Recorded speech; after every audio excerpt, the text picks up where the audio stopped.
Nikki, even though it's not Monday, I got another thing in the docket here. And so I got to ask you before I bring it to the surface, are you a music person?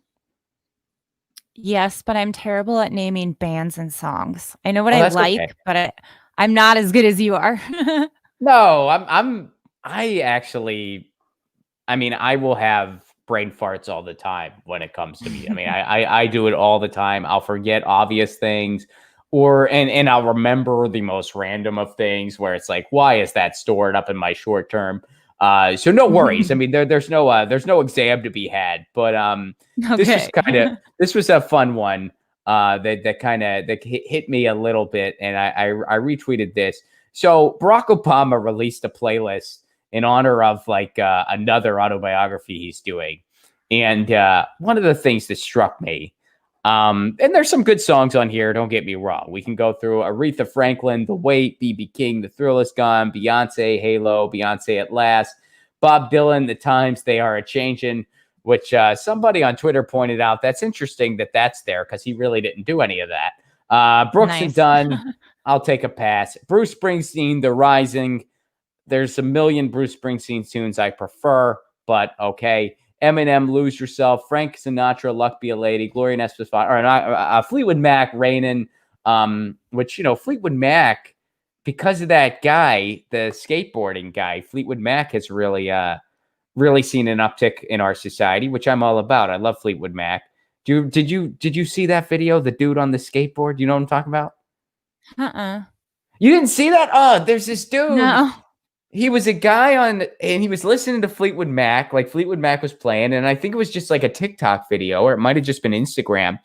And he was just on his skateboard, doing his thing on a skateboard, and he was drinking cranberry juice. And this thing went viral. And it was just like it was a video that you just kind of felt good when you watched it, because it's just this dude enjoying the world, rocking out to some Fleetwood Mac, drinking cranberry juice. And I think he ended up getting like sponsorships out of this thing. It went viral, and he kind of became an influencer, celebrity, whatever you want to call it. And but yeah, sales for Fleetwood Mac went up too as a result of it. And cool. Yeah, look that up. It's a fun little video. But here's the thing that struck me. He picks out a Beatles tune, and he picks out Michelle, which I get it. That's his wife's name. But he says, but I had to say, I'm like, look, Michelle is by far my least favorite Beatles song. One of the few I genuinely dislike, which is I can't get into that song. I'm sorry. Picking Michelle as a Beatles tune is like picking Mitt Romney's plan for healthcare. Oh, wait. So to me, that was nice. What that felt like. That was what that felt like. And I get it. It's his wife's name. But just because it's your wife's name, I mean, I don't know. I mean, let me ask you, if there was a Beatles song named Nikki, and it was not a great Beatles song, but it was a Beatles song, and you're like, all right, this is a Beatles song. Would you force yourself to embrace that song? Would you want a significant other to be like, that's on the playlist? Or would you just be like, well, it's my name, but I actually have a good example of this. There's a song called Darling Nikki by Prince, and it sucks. But there's a cover by the Foo Fighters, if you can find it, and that is awesome. So really? I would much rather have the Foo Fighters version. Yeah, it's like gritty. I love it. So I'm not familiar with that. I do enjoy Prince. I'm not a Prince connoisseur. I respect him, and I know, some of the obvious stuff, and I enjoy it, but I'm not fluent. So I'm not familiar with that track. Why do you prefer the Foo Fighters, but you don't like Prince? Or for that song, you don't like Prince? Do you like Prince overall? Let's start there. Not really. I'm more. Really? I like punk. I like rock. I like hard, heavy music. Not heavy metal, but like fast paced. Like you can feel it. The other slow stuff generally puts me to sleep. All right. I mean, Prince. I mean, some people would say that some of Prince's stuff was kind of like flirting with punk rock. I don't know if I'd go that far, but he had some more. He had some of those albums that, I mean, they were pretty raw. They were pretty like in your face funk. Again, I'm not a connoisseur, so I can't really, I can't really like convert you to Prince or anything like that. But I mean, I definitely respect the musicality of it, and I respect like what that dude was all about. But I get Yeah. for some people, it's just not really their cup of tea. And I learned to like Prince more when I was exposed to people who were really into Prince. Like one of my closest friends is like a huge Prince fan. He has a Prince tribute band. He made me appreciate Prince more. My friend Anthony, he's actually been on the show before. He turned me on to Prince more because he turned me on to some of the catalog that he knew I would connect with a little better. And I'm kind of like, I get it. It's still not like my personal like first choice by any means. I'm not going to be that guy that goes, oh, put some Prince on. That's just, not my general, choice or whatever. But I appreciate it. But anyway, so what makes you prefer like the Foo Fighters version to the original? It's faster. It's I don't know. It's just got this feel, like passion. And then the version that Prince did, it's just really slow and melodic, not my thing. What are some of your favorite punk bands? Well, this is like pop punk, but I love Green Day. Oh geez, I don't know. Have you heard Brand New? They're not, I don't know if they're punk, but well, they I started love that Brand way. New. Yeah, have you listened to I their love first Brand album? New. Yeah. Yeah. Yeah, I mean that was a pop punk album, and that was a super fun album. And to be honest with you, I kind of stopped listening after that first album because I just listened to Brand New when I was in high school. I loved that first album. And then after that, I just kind of moved on to other things. I mean, I know they've put out a lot of great stuff since then, but I'm just not hip to it. I just know that. And I'm sure if they, I know they're still active. I'd imagine if I saw them live, I would not know anything that they would play because I'd imagine they don't play anything from that first album at this point. But that first album, I could still probably recite that entire first album if I was listening to it. I mean tracks like Mixtape. That is such a cool song. Mixtape, the song. Oh, you'd have to got sing a $20 bill that says no one's ever seen you without makeup. You're always made up. Yeah. You gotta, yeah.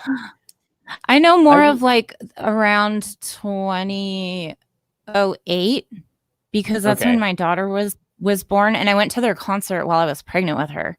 Nice. Yeah, they were awesome. They were like flawless. Oh, they're fantastic live. Yeah, I mean they've always been a great live band, and I'm sure they still are. But yeah, if you're into pop punk, there's a lot. Have you ever listened to the Stiff Little Fingers? You gotta check out Stiff Little Fingers. I'll Twitter message you a bunch of fun stuff, and then a lot of other fun stuff from that era. I used to be really into Saves the Day. You ever listened to Saves the Day? I don't think so, but it sounds familiar. They're still around too, but they're a different band than when they started. Musically and literally, it's the singer-songwriter is the only original member who's still around in the band. But they used to be, very much a pop punk band. And then when that first wave kind of ended, like a lot of those bands, they kind of branched off and started doing more like, I guess like more indie driven type stuff. I don't know. I feel like I'm dating myself now because it's like this is going back to like when I was actually hip to what was going on because I was like younger and stuff. And but there's still some really fun pop punk being made now. And I know you checked out my special, which thank you so much for doing that. I appreciate it very much. You checked out my my punk rock special. But some of the more popular stuff, like Metzingers, I played the Dolly Rots. And then what was the other one? Death. The Interrupters. Death was really good. Oh, and the Interrupters. That was a good one too. Have you seen the movie? I haven't yet, but I wrote a list of every song that you suggested, and I wrote little notes like documentary, watch this one. So I'm gonna go through all of it. Oh, yeah. Watch that documentary and let me know what you think. Because you're gonna love it. You're gonna love and in the special, when I was talking about Death, I intentionally left out a lot of their story, but when you because I want people to watch the movie, and when you watch the movie, you're like, oh, I get it. why it was such an emotional experience to see that band. It's more than just, oh, no one discovered them when they were initially around, and it wasn't until all these years later that they're getting their rightful dues, because they were around alongside, the Stooges and the MC5, but they're certainly not uttered in the same breath. But yeah, when you watch that movie, you'll now I'm on like music nerd kick. It happens. I like it. It's fun. It's not politics, so it's nice. You gotta mix it up a little bit. You really do. But yeah, watch that movie, and I can't wait to hear I'm excited now. I'm so excited you're gonna see it for the first time. But to put a period on this, let me ask you this, just for funsies. What's your favorite track on this Obama list? What's your favorite? It's easy. It's Bob Dylan. Every time, Bob Dylan. Yeah, you're a big Dylan person? Yeah. My wedding vows are Bob Dylan lyrics. Really? Yeah. Wow. And we actually have our shower curtain has Bob Dylan smoking on it. We're big Bob Dylan fans. Our first dance was it was a Bob Dylan song, but it wasn't Bob Dylan doing it. It was Adele, which Bob Dylan wrote, but we danced to Adele's version. She does a beautiful version. Oh, it's such a beautiful tune. Yeah, we were just like, that's our wedding song. So yeah, we did use Adele's version, but Bob Dylan did write it. So I guess I'd say I feel every wedding needs some Bob Dylan somehow. Yep. That's absolutely necessary. Well, good pick. I'm gonna have to go with, let me look at it again. See, this is hard because that's a fantastic Aretha and BB King tune. I'm a huge Springsteen guy, but this is not. I appreciate The Rising. It's a fine song. It's a fine album, but I would not. If I had to pick one Springsteen tune, I don't think I'd ever pick this one. I guess I'll go with Aretha Franklin, The Weight, as far as like picking a tune out of those. That would be the one I'd pick. That whole list, though, feels like he's just totally pandering. It's kind of embarrassing. Yes, I putting it out there. Agree. I completely agree. I just the Michelle thing just caught me, and I thought it'd be a fun thing to talk about because it's like, really? Oh yeah. Out of all the Beatles songs, you pick Michelle. Oh, really? Out of all the healthcare plans out there, which, by the way, there's a right way to do it, and every other freaking industrialized country figured it out except for us. But you're going to pick Mitt Romney's plan. All right. That was Mitt Romney's plan is the Michelle of healthcare plans. The Beatles song Michelle of healthcare plans. Get your news on with Ron. Don't you want to know what's going on? We're getting our news on today. Get your news on with Ron. Don't you want to know what's going on? We're getting our news on today. You can tweet me an article at Ron Placone. We'll go through it together and